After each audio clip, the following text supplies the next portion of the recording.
Je reviens sommairement sur Alan Kardec et sur le travail qu'il a fait à son époque, qui était une véritable découverte.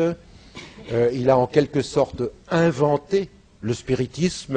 Il est probable d'ailleurs que le mot spiritisme soit de lui, à partir d'un travail le plus rationnel possible, où, à l'époque, c'était la vogue des tables tournantes, où on s'amusait beaucoup dans les salons parisiens à faire tourner les guéridons ou à les faire se soulever.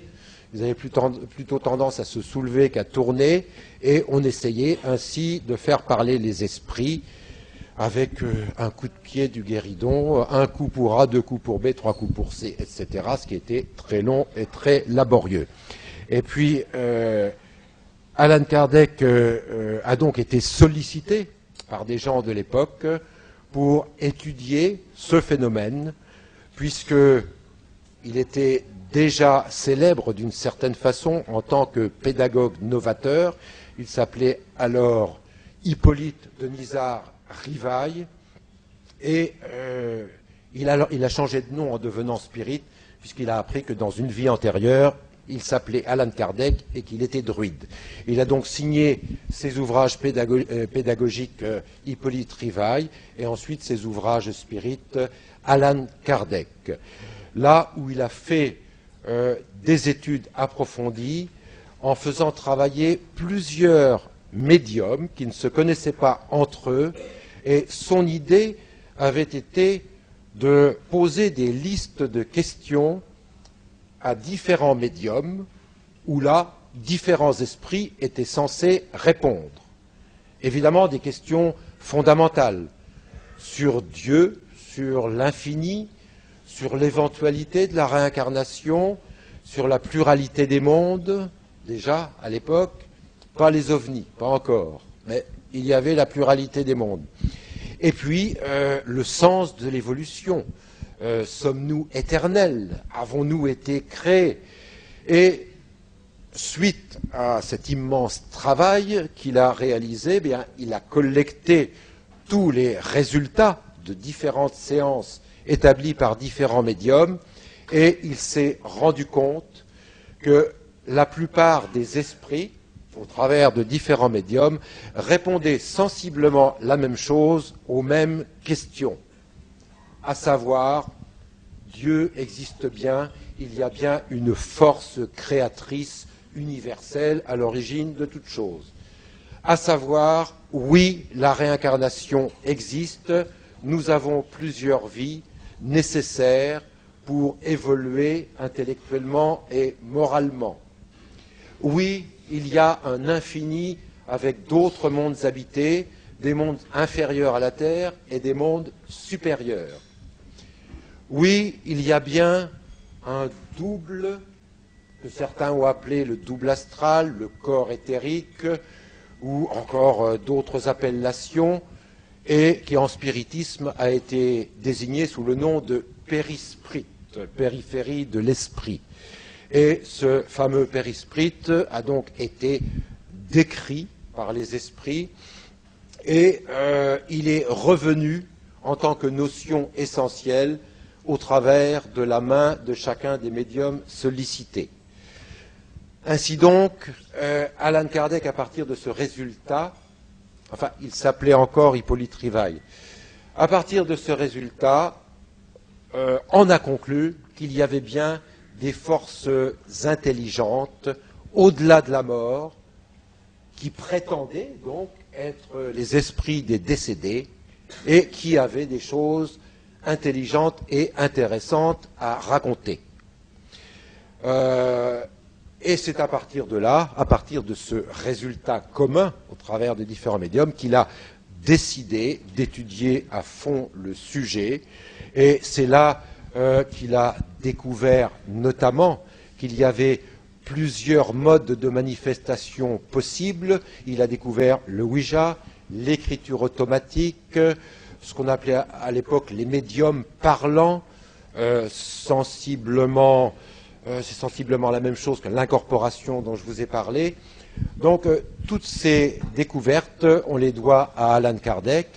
Et ensuite, eh bien, son souhait n'a pas été seulement d'étudier les différents médiums sur le plan de la manifestation, sur un plan scientifique, mais aussi de transmettre le message de l'au-delà, le message des esprits qui n'ont pas manqué de se manifester au travers de plusieurs médiums qui sont devenus des amis d'Alan Kardec et qui ont travaillé régulièrement avec lui.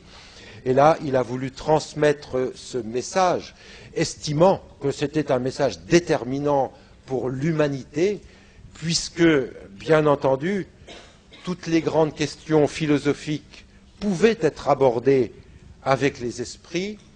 On pouvait essayer d'avoir quelques notions plus précises sur Dieu, sur l'énergie créatrice, sur le sens de l'amour divin, des notions plus précises sur la personnalité de Jésus, par exemple, ce qui a beaucoup préoccupé nos philosophes encore jusqu'à aujourd'hui, et les chrétiens aussi, bien entendu.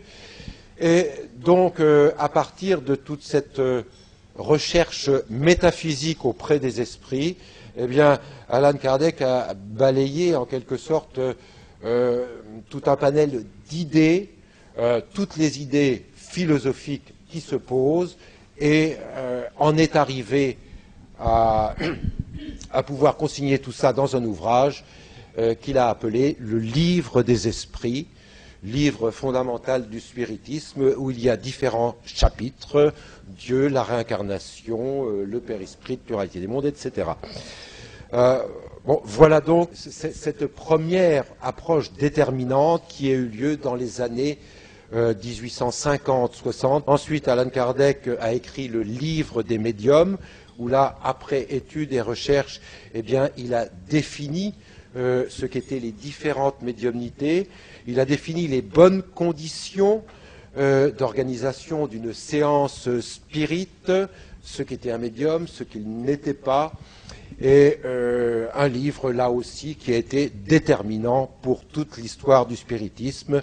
Et ensuite, il a continué à écrire des ouvrages comme La Genèse selon le spiritisme, Le ciel et l'enfer, L'Évangile selon le spiritisme et quelques autres. J'en arrivais tout à l'heure à Alan Kardec pour dire que nous, spirites français d'aujourd'hui, comme il existe beaucoup de spirites ailleurs, en particulier en Amérique latine et plus précisément, plus encore au Brésil, eh bien, nous nous inscrivons non pas dans une découverte, mais dans une continuité de travaux du passé.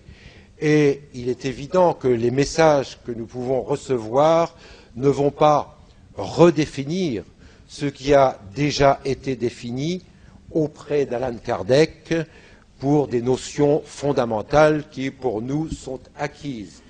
Et le but, c'est plutôt, pour les esprits qui se manifestent à nous, d'apporter des compléments d'information en différents domaines, de développer certains types de médiumnité qui n'étaient pas développés à l'époque, comme par exemple les médiums artistes, en intuitif ou en automatique, ou des médiums guérisseurs, ou pour avoir des renseignements plus complets sur le magnétisme, sujet qui n'avait pas été beaucoup abordé à l'époque et qui est beaucoup plus abordé aujourd'hui par les esprits, qui désignent des personnes ayant une capacité magnétique et donc un pouvoir de soigner autrui.